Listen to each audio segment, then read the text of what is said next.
today's video is a tutorial on this look. If you're interested in seeing how I've achieved it, then just keep watching and I'll show you how. So to start out, I started with the Kat Von D Shade and Light Eye Palette and took the Warm Quad and took that transition shade and just blended it through the crease, simply because even though it's going to be like the wing shape is going to be the focus, I still want there to be something through the crease so it doesn't look completely random.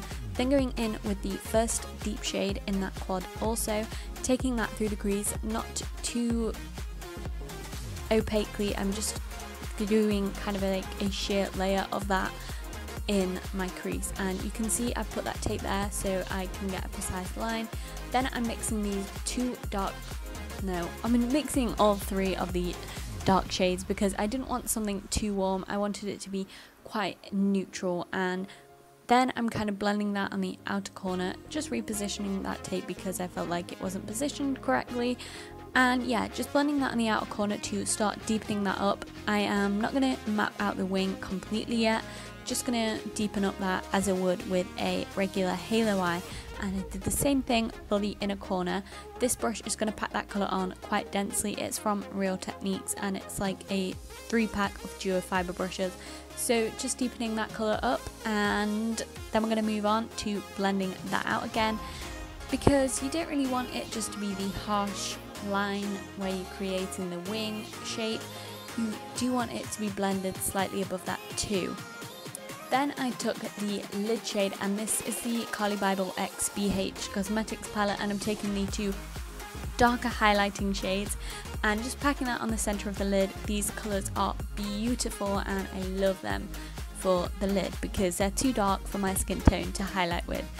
And I think I took that on my brush damp, so it kind of went really opaque. So this is where you want to be opaque.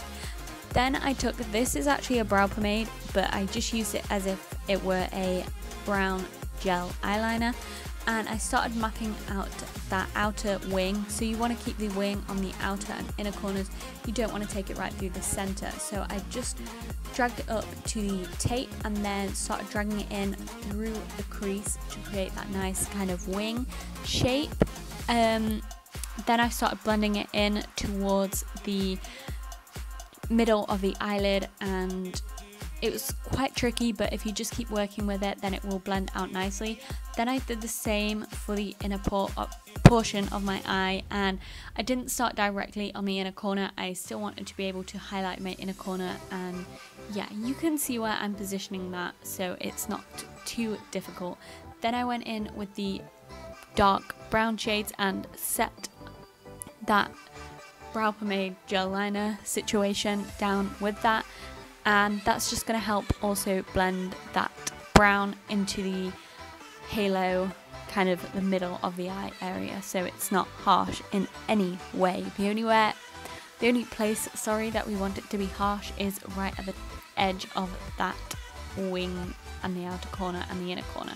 Then I went in with a black gel liner to deepen that up a bit because I did want it to be very defined but still look kind of blended at the same time. So I did take that through the middle of my eye across my lash line, and again just started blending it towards the middle of the eye, just not taking it quite as far as I did with the brown gel liner, so keeping it more to the edge of the deeper area. Then I set that down and blended it into the brown with a black eyeshadow from the Kat Von D Shade and Light Eye Palette. And yeah, so it's quite simple. So I am taking this on a smaller brush and then I blended it out with the brown. I did take more brown on my brush to blend those two together, and yeah, I got it all over my face, so that's why I did my eyes first. It is gonna get out all over your face, sorry, because they are dark colours. So just then I went in and just re-blended until I was happy with it, and packed on the lid colour again because I'd lost the intensity of that through blending and stuff. And then I probably went in with the black again to deepen that up, and then probably with the lid shade, just until it was how I wanted it. So you do have to kind of play around with it and change the shape a bit until you're happy with it. And then you're going to want to remove that tape so that you can do underneath the eye, and you're left with a nice shape. And then I went in with my brush to change that shape up again. Like I said, you just want to play around with it until you're happy with it. Then I went in and did the rest of my face.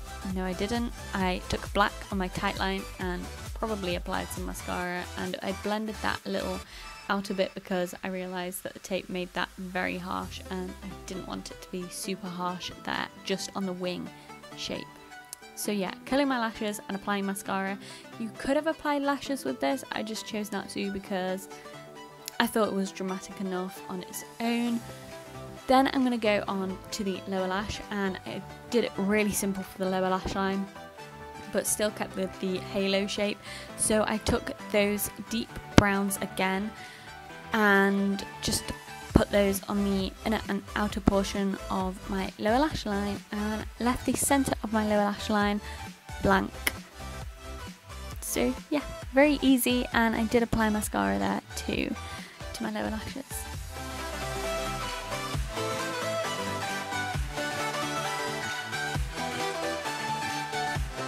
Then I went in and highlighted my inner corner with this matte shade from the palette. Moving on to lips, I used Gravity by Gerard Cosmetics, and oh my god, this look is so perfect with this lip. I don't know why, it's just, I never find the opportunity to wear this lip, but I thought it really went with this eye. So that's what I did for this look. I hope this video was helpful. If it was, please give it a thumbs up. I would really appreciate that, and if you want to see more of my videos, then subscribe to my channel. And yeah, I post videos every Saturday, so stay tuned for those. Bye guys.